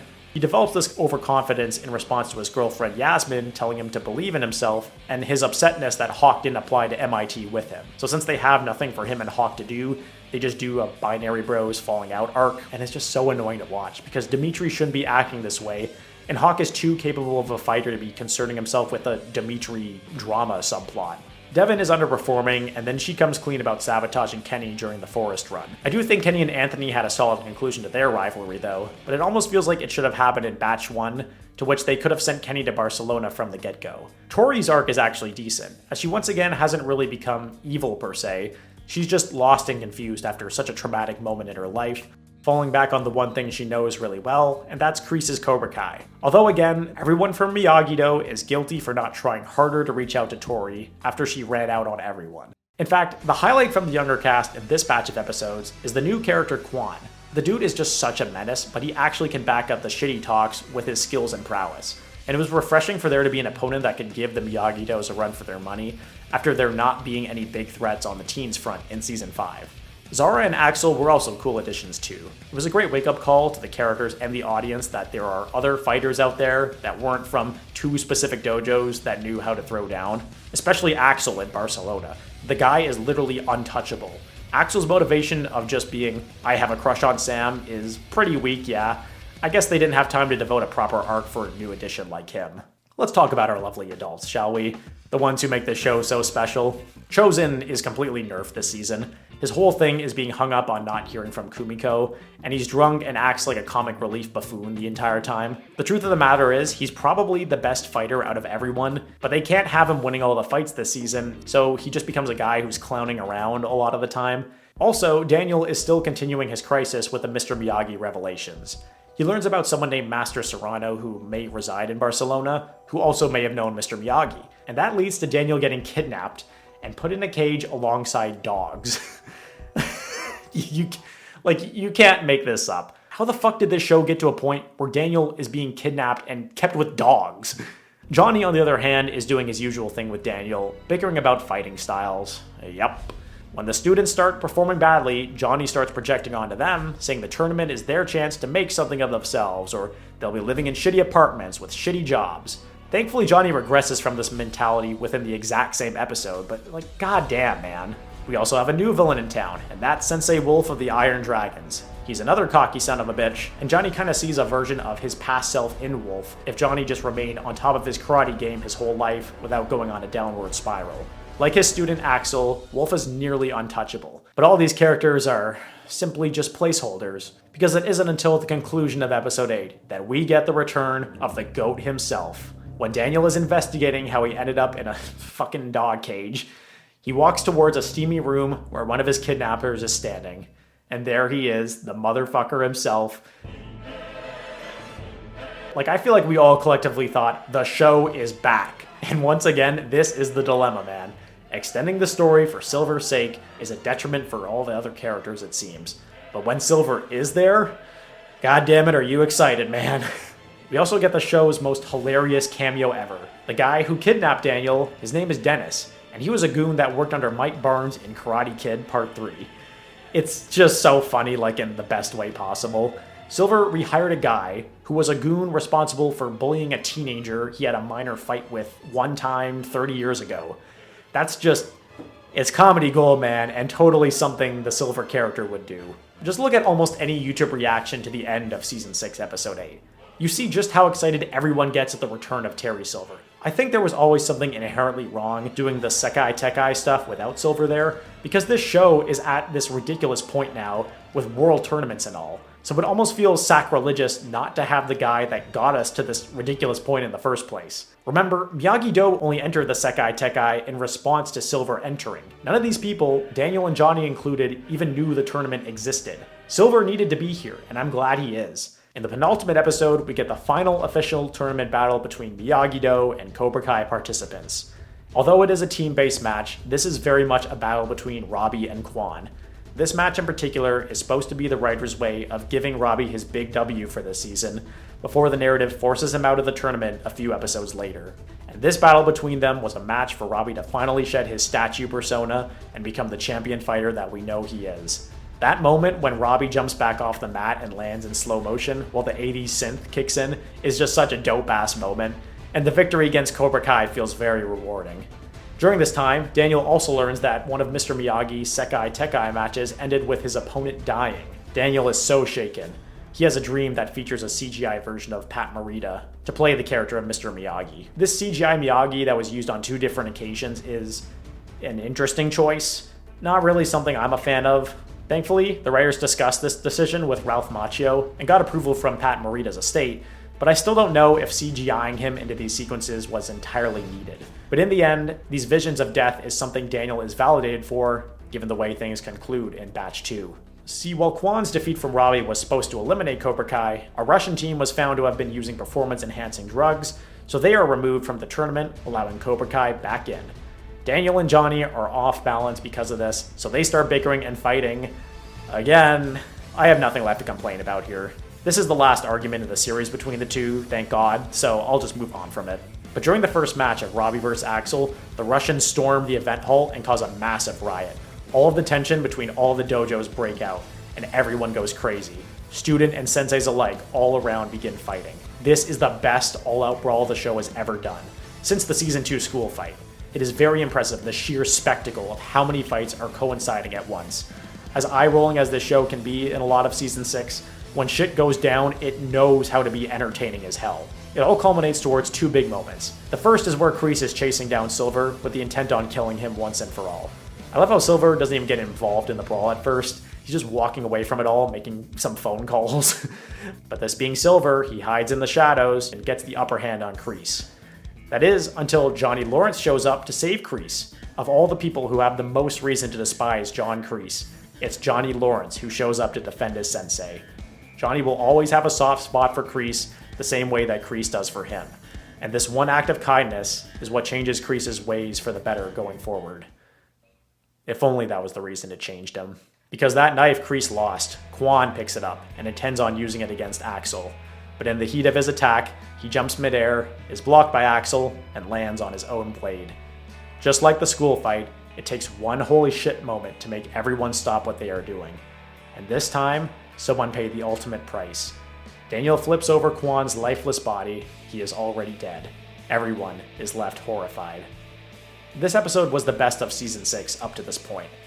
Obviously, there were death flags about the tournament all throughout the season, but I don't think anyone could have ever imagined a teenager would be the one who would end up dead from all these antics. Ultimately, these constant back and forth karate rivals were bound to eventually push someone so hard that they would make one impulsive choice to end someone's life. And Quan was the one who paid that price in the end. We are now into Season 6, Part 3. Kreese goes back to South Korea to have Quan's casket cremated. He has to hear the difficult truth that Quan had no family, the dojo was his family. Kreese was a parental figure to Quan, as he has been to many in years prior. This previous episode and the funeral episode are the symbolic end to Kreese's reign as a villain. He is not on an arc of redemption, but rather atonement. A man who only sees the fault in his ways after his student is killed does not deserve redemption, but he can do everything in his power to make things right before his time is up in this world. Kreese decides to leave once and for all. Kim Dae-eun recognizes the plague that her grandfather brings onto these students and decides to kill him herself. In his own fucked up way, Kim Sung-young is actually proud of his granddaughter for doing this. This show is hell-bent on amping up the stakes. The tournament was cancelled after Quan's death. Kids like Robbie feel like they have no future ahead of them now, and adults like Daniel are shaken up by the horrific events. Nothing feels the same anymore after Barcelona. And then, in typical Silver fashion, he holds Daniel hostage in a test drive car so he can convince him to convince Daniel to agree to do the tournament again. Silver gives Daniel full reign on the venue and the refs. For the first time in a while, it seems like Silver has a shred of integrity going into this thing. After years of fan speculation, Silver finally admits that he is terminally ill, and so karate is the only lasting legacy he has left. That's the reason all of this is so important to him. While Silver is a master manipulator himself, Silver's passion for the mat is the only thing in his life that keeps him going. So Daniel agrees, remembering that it was always meant to be about the kids, not himself. And of course, Johnny gets to finally put a ring on Carmen just before the birth of his new baby girl Laura, named after his late mother. Thankfully, this batch of episodes has the foresight of getting one thing right, and that's circling this show back to being about Johnny himself. I can happily say these last 3 episodes are some top tier shit that put Season 6 back on the right track and provide us a fitting conclusion for the show. Yes, the journey there was difficult and annoying, but I always believed that these showrunners had the characters' best interests at heart, and I think it shows in these last 3 episodes. We finally enter the final rounds of the Sekai Tekai, finishing off the semifinals with Robbie vs. Axel. Robbie ends up putting on a solid show of force. That is, until Silver and Wolf give Axel the go-ahead to wound Robbie. And this goes to show Silver has not changed one bit. He'll still play the same tricks he always has, even ones Kreese has used before, in order to get exactly what he wants. Robbie's put out of the competition, and he has this emotional moment with Johnny afterwards. Johnny was finally able to be there for his student when they suffered a devastating loss, breaking the cycle where Johnny's mentor had treated him like trash for not scoring a victory. And speaking of his mentor, Kreese begins his wave of atonement this episode. Kreese finally gives an actual apology to Johnny. He knows how much he's failed with Johnny and so many others. We even get the acknowledgement of Johnny showing respect to Daniel after his All-Valley win in '84, something the audience always criticized the writers for neglecting. He knows Johnny had so much potential, and Kreese was responsible for squandering it. Johnny can't even believe he's getting a real apology from him. It doesn't even resonate in that moment. But when they meet a second time, and Johnny finally lets loose with the waterworks, it's by far the best performance William Zabka has ever put on in Cobra Kai. And it's with this embrace that they share that Johnny discovers the one way that Kreese can finally make it up to him, even if it's far too late. With Sam and Robbie out, Miyagi-Do is done for. Tori is the only one left on Cobra Kai, or so we thought. As soon as Thunderstruck started playing, you knew shit was gonna get hype. They announced that Miguel is now on Team Cobra Kai, and Cobra Kai's management is now under Johnny Lawrence once again. Even Wolf calls this team swap bullshit, but I don't even care, man. It's cool. It's Johnny's Cobra Kai show again, baby. Daniel buys Johnny back the old Cobra Kai building. There's a great callback moment where Johnny and Miguel are sitting on the sidewalk curb like in season 1. Miguel, of course, wants to beat the shit out of Axel for what he did to Robbie, but Johnny tells him not to go in as a hothead and to find his balance. This is the best version of Johnny, where he used to teach his students to give in to their anger, and now he's giving proper guidance to them. Tori also thanks the LaRussos for all the good they've done for her, despite her callous actions in the past. One of Daniel's biggest lessons was to implore empathy and forgiveness to others, and to help out the girl who previously attacked your daughter is nothing more than a high moral achievement. And mind you, this is where the show starts amping up the cheesiness factor, but it just works. In your final episodes, go crazy with fan service and insanity. We've already reached the peak of a world tournament where teenagers kill themselves and old men are being murdered. Just go ham with it by now, man. And then Silver and Daniel's last conversation is just perfect too. Silver trying to play his usual mind games with Daniel, but Daniel is so far beyond that by now. Silver tries taunting him about Cobra Kai taking over everything, but Daniel has the most perfect response for him, and that's... Cobra Kai never dies. And it's just so fucking awesome, because those are the last words Silver ever hears from Daniel. I also absolutely respect that they didn't have Silver and Daniel fight a second time. The way their fight concluded in the Season 5 finale was a perfect way to wrap up their conflict, and a second fight would have undercut that amazing scene. Miguel's World Championship fight is about to begin. He starts making out with Sam before the fight, which really throws Axel into a pissy mood. I love the fact that Axel is more thrown off by a girl not liking him back, as opposed to being traumatized for indirectly killing a kid. Just, turn your brain off, man. Turn it off. We start getting these emotional flashbacks of everything Miguel has done up to this point. In his first All-Valley, he injured Robbie and tried toying around with him. And now, Robbie is his loyal brother, who Miguel is fighting to honor the brother that he is. Miguel scores one last knockdown, and he pulls out the victory. He is now the male world champion, and such a well-deserved moment for the character. I thought this was going to lead to a mirroring moment where Johnny has to save Axel from Wolf trying to kill him in the parking lot, but in actuality, the finale is set up to be an even more awesome scenario. The points are tied between Cobra Kai and the Iron Dragons, so the final match will be settled with the senseis, Johnny versus Wolf. But Silver has one more trick up his sleeve. Whilst devising a plan on his private boat, he instructs Dennis to kidnap Johnny's newborn baby. So basically, Silver has lost any form of morality whatsoever. Even Dennis is like, yo, what the fuck, man? Are you serious? But it doesn't matter, because Dennis is killed before he can even leave the boat. And Silver quickly discovers it's Kreese. Kreese says he knows that Silver is going to pull some crazy stunt, and Kreese knew he had to stop it. He tells Silver that Johnny is actually his strength, not his weakness. And so the two decide this is where they'll kill each other. They start fighting, and you see what it's building towards, but you almost don't believe what's going to happen. Until it does. With gasoline splattered everywhere, Kreese throws his cigar, and with his final words to Silver simply being, mercy, the whole fucking boat explodes, killing both of them. First of all, I absolutely love the implication that this series could have never ended unless both Kreese and Silver were dead. That in and of itself is just hilarious. And what a way to give a send-off to both of these characters. Just fuck it. Why not? Kill them in an explosion. I love it. At first I had this gripe, since that it was Kreese who dragged Silver back into this karate thing, and that Silver, albeit living an unfulfilled life, was living peacefully and away from causing trouble towards others. But at the end of the day, Silver is a grown-ass man who did not need to attempt to kidnap an infant to win a karate tournament. So even without the cocaine, he was always still that evil man, and he had to go out or else he would have never stopped his antics. And that is the end of the Terry Silver character. He's only mentioned by Wolf once in the next episode, and that is the dramatic irony to his fate. All of this getting worked up about his legacy, but he never built proper relationships with students to remember him. It was always about image and optics, and never about making a positive difference in anyone's life. And for that, he got exactly what he deserved. A rich asshole who died and no one will remember him. And the finale, it's just everything I could have asked for. We get some great character wrap-ups for everyone. Miguel getting to go to Stanford, Dimitri going to Caltech with Hawk, Robbie and Tori receiving offers to join a martial arts agency. Everyone is getting their well-deserved happy ending. And then, of course, Daniel gets closure from his mother that Mr. Miyagi's assault on an officer was because that officer stole a family heirloom from him. It's like, yeah, of course, Mr. Miyagi wasn't a bad dude. And it's a sure way of also saying that whatever happened at the Sekai Tekai must have also been his opponent attempting foul play in a way that Quan did. Johnny has always been the face an issue with direct confrontation kind of guy. The whole series is about how this one loss from decades ago defined his entire life, and that he doesn't want to let himself or anyone else down again. So the only way he can truly bounce back from that loss is to literally relive the same fight and defeat Wolf in this final match. But as soon as the fight kicks off, Johnny is not in the right space. Wolf is running circles around him. But, oh, of course, Wolf gives him an injury, just like Johnny did to Daniel in '84. It looks like as if they're setting Johnny up to do the crane kick, but that isn't the Johnny Lawrence way.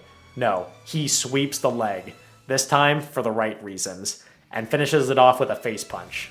That's right, Johnny Lawrence won the way he complained about LaRusso winning, with face contact. Sweet Child of Mine kicks off. Everyone is excited. He gets to hold his trophy with Daniel. Daniel saying, "You're all right, Lawrence." That's just perfect nostalgia. Johnny even now has his own ally to congratulate him in the form of Carmen. This is the happiest moment of Johnny's life. This is the high he has been chasing for 30 years, and he's finally earned it back. And I couldn't be happier for the character. Johnny Lawrence now runs Cobra Kai with multiple locations to come. He has a new generation of students ahead of him, but after all he's been through, he's now got the makings of the perfect teacher for offense. Because he acknowledges that there are other disciplines of karate for the students to learn, which is why the students will also spend time at Miyagi-Do to hone their defense. And one last time, Johnny squeezes a few more yes senseis from his students, saying they can become champions too. The end. I mean, what can I say? My attitude clearly changed when it came to the last bit of Season 6, because it just did everything right. Yes, it completely doubles down on spectacle in a lot of ways, but it also feels very much like a love letter to the fans.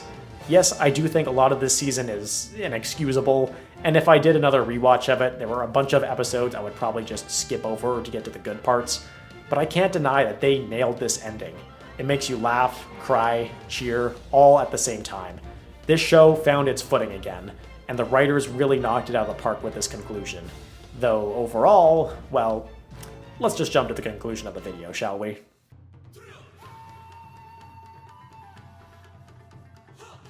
Cobra Kai is a show that holds a very special place in my heart. The amount of fun I had on first viewing with this show, binging a new season each year, was always such a blast. I think just getting to see these characters get into crazy fights mixed with hilarity and emotion packed in just made it some of the most fun television I had ever had the pleasure of viewing. Though on second viewing, a lot of the problems become very increasingly clear, and it seems as if somehow they ended up following the same footsteps as the original trilogy of films by committing the exact same mistake a second time, with the exact same character. Your series goes on for too long, and Terry Silver arrives to ramp up the stakes and absurdity within the universe. And by doing so, you jeopardize the stories and character arcs that came before Silver, and it just makes it feel like time was being padded to extend the series' lifespan. The last few episodes, in spite of everything I praised about them, I don't see why they couldn't have been written in such a way that we arrived at this conclusion in, let's say, Season 4 or 5. Obviously, those seasons would have to play out much differently, but it would mean less characters having their arcs compromised. I want to give you all this quick clip from the reactors of Blind Wave that I think perfectly sums up my true feelings about the show. It's just such a fun show, man.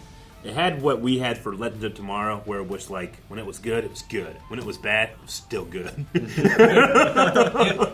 And I do think this is the right way to approach the show. Yes, the characters can be written to act like morons, but they always end up in the correct place by the end of it all. Because I can look at this show with all the aforementioned flaws and still go, this shit still kicks ass and is fun as hell to watch. And that rule of thumb applies to Terry Silver especially. I've made it clear that I had a fucking blast every time that slithering snake appeared on screen. Silver was so good as the villain, I have next to no complaints about the writing as it pertains to his character. And that strange dilemma, where I have so many complaints about the show's second half, yet find so much enjoyment in the villain that hijacked the show's second half, well, that, my friends, is why Terry Silver is such a narrative paradox.